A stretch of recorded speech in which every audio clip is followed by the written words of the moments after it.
हरे कृष्णा। सभी वैष्णव भक्तों के चरणों में दंडवत प्रणाम। आंवला नवमी व्रत कथा। आंवला नवमी के दिन ये कथा को जरूर सुने। और यह कब आता है?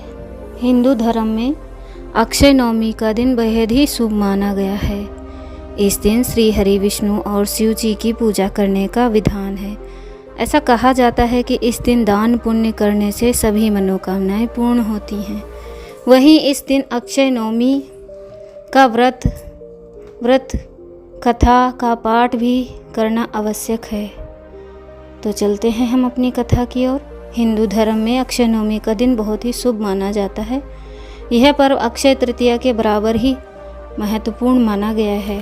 धार्मिक मान्यताओं के अनुसार ऐसा कहा जाता है कि इस दिन ही सतयुग की शुरुआत हुई थी। अक्षय नवमी को आंवला नवमी भी कहा जाता है और इस दिन आंवले के पेड़ की पूजा करने की परंपरा है। आंवला नवमी के दिन लोग व्रत रखकर भगवान विष्णु, देवी लक्ष्मी और भगवान शिव की पूजा करते हैं।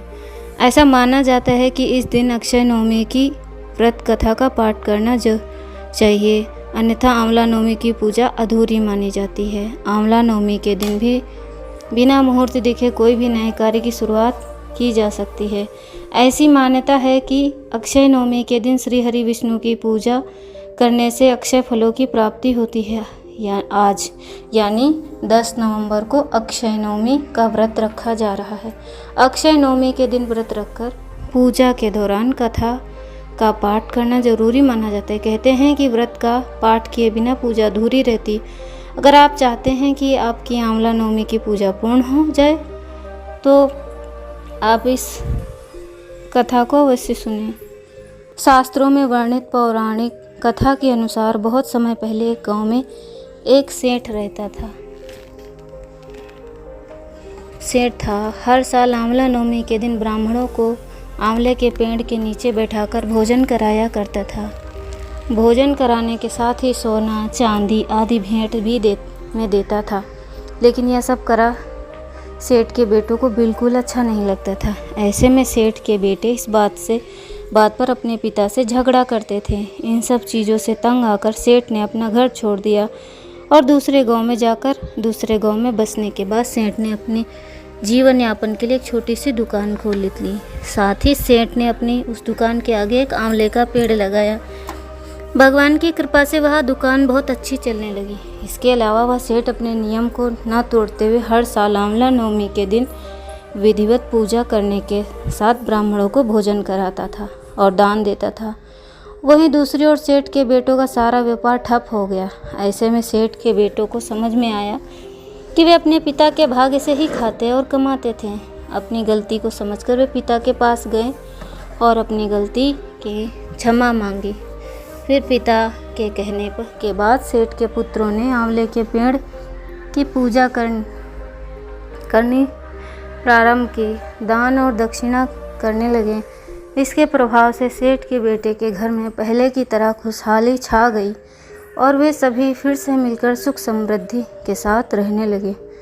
अक्षय नवमी आंवला नवमी से जुड़ी एक और कथा मिलती है। इस कथा के अनुसार एक समय धन की देवी माँ लक्ष्मी पृथ्वी पर भ्रमण करने आई। उस समय उन्होंने पृथ्वी पर देखा कि सभी लोग भगवान शिव और श्री हरि विष्णु की आराधना कर रहे हैं। यह पूजा करने का ख्याल आया। लक्ष्मी जी ने सोचा कि आखिर दोनों देवों की पूजा एक साथ कैसे की जाए। लक्ष्मी जी इस सोच विचार में मग्न हो गईं।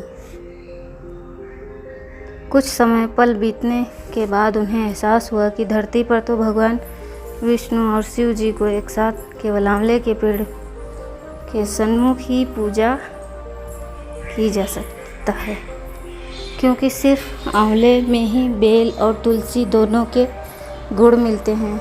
इसके बाद लक्ष्मी जी ने आंवले के पेड़ के नीचे भगवान शिव और श्री हरि विष्णु की भावपूर्ण पूजा की। देवी लक्ष्मी की भक्ति देख श्री हरि और शिव जी प्रकट हुए।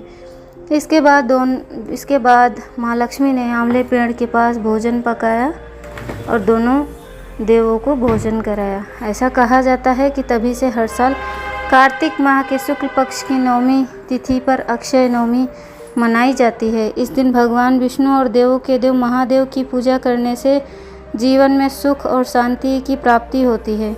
इसके साथ ही पूजा का दोगुना फल मिलता है। आंवला नवमी के दिन आंवले के पेड़ की पूजा करने के साथ सुख संपत्ति आरोग्य की प्राप्ति होती है। साथ ही इस दिन किया जाने वाला जप तप और दान सभी पापों से मुक्ति दिलाता है। तो हरे कृष्णा। ये कथा आपको कैसी लगी आप अवश्य बताएं हमें। तो चलिए हम जानते हैं कि आंवला की पूजा क्यों की जाती है और पूजा हम कैसे करें। तो विधि आपको हम बता रहे हैं। अक्षय नवमी आंवले की पेड़ की पूजा क्यों होती है। तो पौराणिक कथा के अनुसार आंवले के पेड़ की उत्पत्ति भगवान विष्णु के शरीर से हुई है। जब भगवान विष्णु ने वामन अवतार लिया तो उन्होंने राजा बलि को 3 पग भूमि मांगी। राजा बलि ने भगवान विष्णु को 3 पग भूमि देने का वचन किया था, लेकिन भगवान विष्णु के 3 पग में ही समस्त भूमि को माप लिया और राजा बलि को पाताललोक में भेज दिया। राजा बलि की पत्नी विंध्यावली ने भगवान विष्णु से अपने पति की मुक्ति के लिए प्रार्थना की। भगवान विष्णु ने उन्हें वरदान दिया कि आंवले के पेड़ की पूजा से राजा बलि को मुक्ति मिलेगी। तब से इस पावन दिन आंवले के पेड़ की पूजा का विधान है। चलिए हम जानते हैं पूजा विधि। स्नान के बाद आंवले के वृक्ष के नीचे सफाई करें। हल्दी चावल कुमकुम और या सिंदूर से आंवले की पूजा करें। शाम में आंवले के वृक्ष के नीचे घी का दीपक प्रज्वलित करें और वृक्ष की 7 परिक्रमा कर प्रसाद वितरण करें। वहीं वृक्ष के नीचे भोजन भी करें। इससे परम आनंद को प्राप्त होंगे। तो हरे कृष्णा। आपको यह जानकारी कैसी लगी हमें ज़रूर बताएं। हरि बोल।